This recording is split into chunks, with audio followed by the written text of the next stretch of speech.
So now at this point, you've probably seen the news, and if you haven't heard of it, we're going to tell you once again. You have Kaedin Robinson, DJ Wingfield for USC, and then I think another San Diego State linebacker of sorts, who were denied their 5th year of eligibility through the court proceedings, hoping to get the Diego Pavia ruling that, hey, the JUCO and where your career started and how it's played out, you can make more money in NIL, and that being withheld that opportunity, you're actually violating some antitrust laws. In the end, Kaedin Robinson did not get that eligibility accepted, approved, whatever you want to call it. It was denied their injunctive relief, so they cannot play in 2025. Deshaun Foster was asked about it at practice, and he didn't seem too positive about it, even though he was positive a few weeks ago, and apparently how it similarly played out to Diego Pavia's injunction, the now Vanderbilt quarterback who beat Alabama, that has completely changed college football, at least for the current year and the present. Right now, UCLA was apparently going to get a $450,000 package to Kaedin Robinson. That's from the LA Times.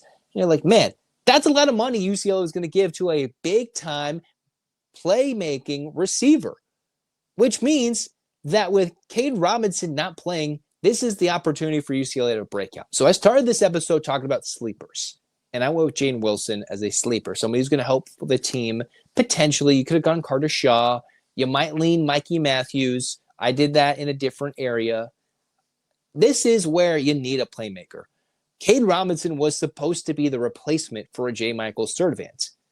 And with Rico Flores hurt, with no Kaedin Robinson, who, mind you, was still coming off an injury to UCLA. So there's no guarantees he would have been ready to go. Deshaun Foster mentioned his ACL, so he wasn't able to go participate in Pro Day. He thought he could go make some cash, play at UCLA, rehabilitate, put up some numbers and some tape that proved he was healthy, and maybe make the jump to the NFL in 2026. That's not going to happen for him. So that sucks. But it shows that the Bruins are going to go give him almost $500,000 in NIL opportunities. That the Bruins are somewhat fitting the bill in their NIL compensation. How they can go with revenue sharing is now the future of what that's going to look like to get players to UCLA from, a financial aspect beyond just scholarships and reducing the money it costs to come to UCLA.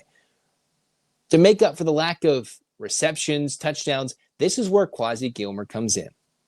Quasi Gilmer is somebody who in his true freshman campaign had a total of just a little over 300 yards receiving.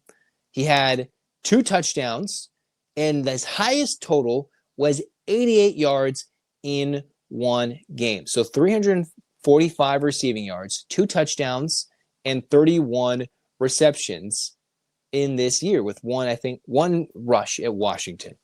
So his touchdown came at Washington. His touchdown came against Nebraska, his truly breakout game where he had 3 catches, 88 yards, and a touchdown.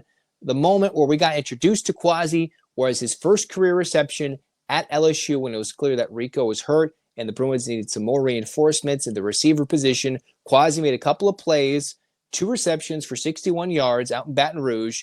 Each play almost about, 30 yards, 30 and a half yards per play. And he talks like he did to the media that he wants the Biletnikoff Award as a sophomore. He's talking big game. He had a big, funny, huge recruitment commitment video to get to UCLA. So he's a little bit about wanting the spotlight. I'm not going to say that's positive or negative, but he wants the smoke. All right, that's the best way to put it. And if you want a breakout star to make the Robinson injunction denied motion, that doesn't matter. This is where Quasi Gilmer comes in. Now, 6'2", coming into his true sophomore year out of Sierra Canyon. Hey, this is a guy that could go make some plays, and I can't wait to see how that goes. And the reports out of practice were in the limited viewing sessions, Nico and Quasi have been that 1A, 1B, that they have been the connection that has been thriving at practice. Now, I wait to see how it comes out, and why I didn't have him as my sleeper is because I have bigger expectations for Quasi Gilmer. Now, across the country, you could say, yes, Gilmer will be that sleeper, the guy that nobody sees, but with no Rico Flores, with no clear-cut number 1, I know Mikey Matthews comes in a little bit.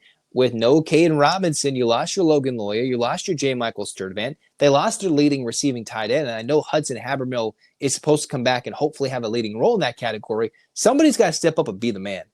Be the man in the receiving room. as the leader in on-field statistics and goals and makes plays.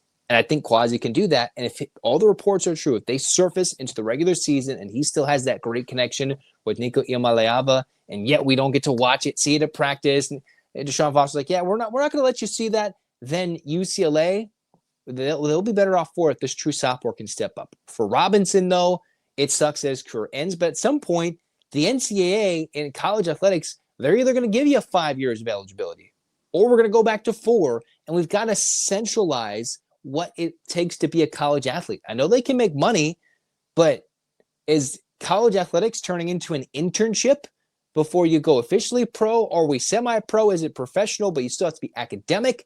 Or is this an internship-based thing? And I wonder if we can somehow turn college athletics into a full paid internship, if you will. If we change that language, and then maybe that's like you're supposed to be a college student and you're only supposed to be here 1 to 2 years.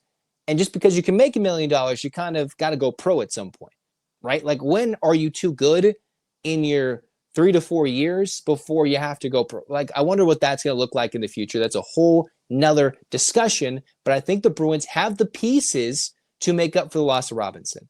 He hasn't been with the Bruins fully practicing as a number one option. The UCLA Bruins knew that, hey, this wouldn't necessarily be something that could happen. It could happen, but it's not that it should happen, and it ended up not. So we're not like, oh, this just happened. It's been a long build-up. This was a maybe, and it became a maybe, not actually a no. So I'm glad that it wasn't played out like this was most likely going to happen. They've learned for a while. They've practiced without it. They've gotten the new quarterback. They have the new OC. They made their move. They swung big. But unfortunately, that injunction that saved Diego Pavia's super senior season isn't going to do so for UCLA's Kaedin Robinson, who would have gotten a big chunk of change as a tier 1 receiver for the Bruins out of the portal. That sucks. And I think Quasi Gilmer is set for a breakout, more than just a sleeper's role. The Bruins need somebody to transform into the number 1, and that's where I hope Quasi Gilmer, as a true sophomore, can do just that. Next, we're going to talk all sorts of fun UCLA football, basketball, everything, and there'll be Big Ten squad coming up on this channel. I highly encourage you to watch the Big Ten season preview with that as well. In the meantime, hands up, Bruins fans. 8 clap time, baby. And 1, 2, 3, 4, 5, 6, 7, 8. UCLA. UCLA, fight, fight, fight. This has been Locked On UCLA. Zach signing off. Go Bruins.